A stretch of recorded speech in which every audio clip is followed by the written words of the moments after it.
Do you still think that the bull run is largely intact?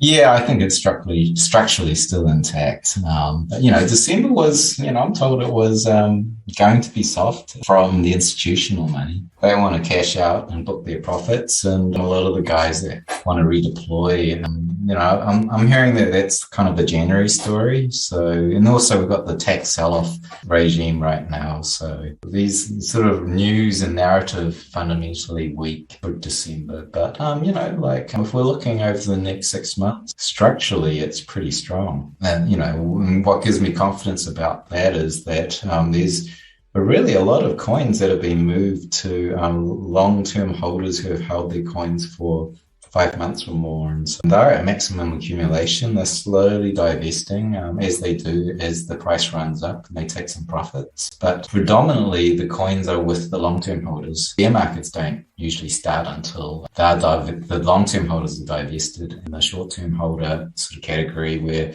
those weak hands are much more prone to dumping or selling out. And the last sort of crash we had from the 60 low 60s to eventually the 29,000 was when with like those long-term holders had completely exhausted. We're currently pretty charged up with those guys holding onto their coins. So depending on how quickly they divest, I think we've got anything from 3 to 6 months of a run, maybe longer, just have to see. We're not really tracking individual participants in that kind of model. So I see it as like different waves of people coming in. They come in, they hold, they wait for the rally, they take their profit. If you go back and you look at 5 months from now, that was really in the $30,000 range after it dumped.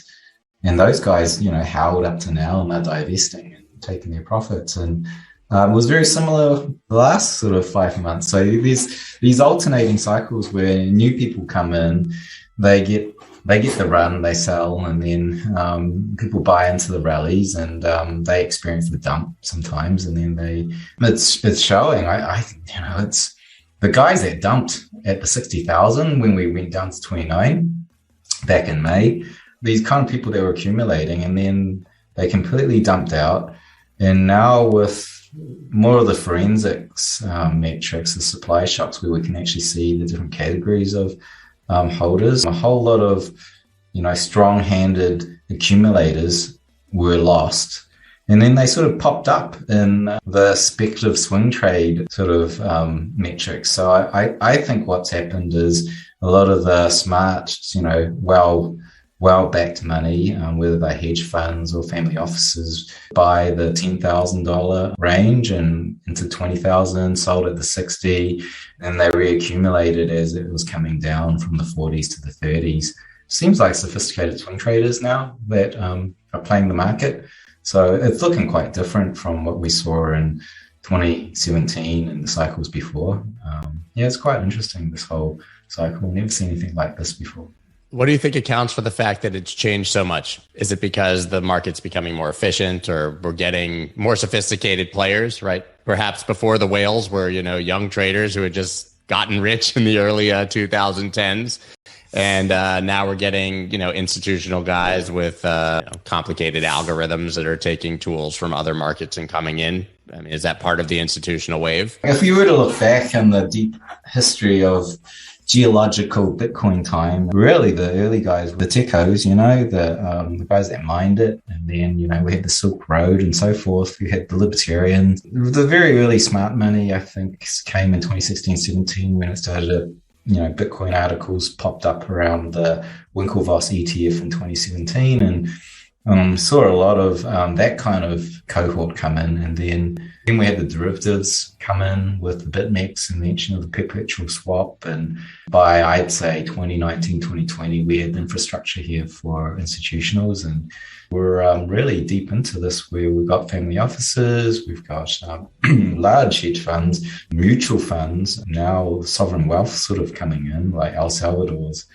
the first sovereign nation to accumulate. It's a lot different, and the instruments are different now. We've got not only the perps, but we've got very well developed options and futures markets. Well, options aren't quite as liquid, but they're coming. And you've got the ETF that backs onto the CME, like a regulated US exchange. So a lot of institutions worldwide deploying through like futures instruments because it's fully regulated and it's very easy for them. So I think that's the whole thing's changed, right? And how that demand and supply filters through to the underlying asset is through a different chain. Anyone who's been in the market since 2018 has noticed that the price shape has changed and the moves are very sharp and the liquidation events.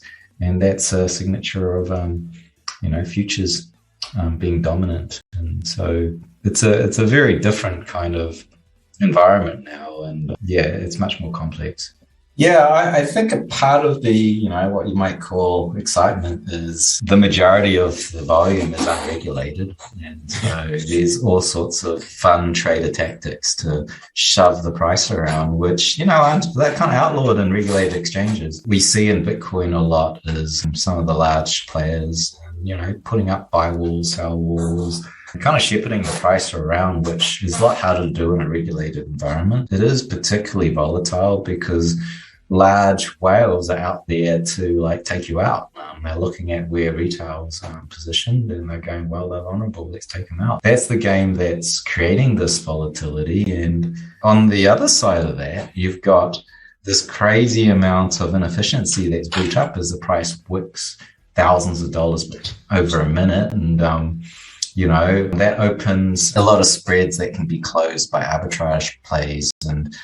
And so you can get this other side where traditional people don't, some institutions don't want to be exposed to Bitcoin, but they see the kind of yields that they can get by running arb across the inefficiencies. Now we got people who are not even interested in Bitcoin coming in because they just want to pick up the money. They can get 20, 40, 60, 100% plus annualized yield on the US dollars, which kind of shits all over anything you can get in the traditional world. Bringing more players in, they generally have to hold the underlying in a lot of the strategies they're doing. So it's bringing money into the system. The volatility is almost a honeypot to bring in traditional money who's not even interested in Bitcoin. Bitcoin, we do 100x from now, it's $5 million per coin. 100x isn't that exciting to a VC. They're interested in 1,000x. They're over 8 years, 5 to 8 years, they want 1,000x. And so why not back something that's nascent, take higher risk and get that kind of return? People who bought, I don't know Solana bought it. Solana's seed round was 20 cents and it went to 250. Yep. I just talked to Kyle Samani yesterday about that. And I think they had 3 rounds. He said, as he recalled it, 4 cents, 5 cents, and 20 cents was the last round. And they led all of them. So now that's the stuff, you can see why that kind of institutional money is coming in. And that translates to a lot of development, experiments of DeFi layer 1 protocols. And, I'm all for that actually. Agreed. I like the innovation that's happening. In the Bitcoin ecosystem, we dislike this kind of stuff because we're so viewed as anything that's not Bitcoin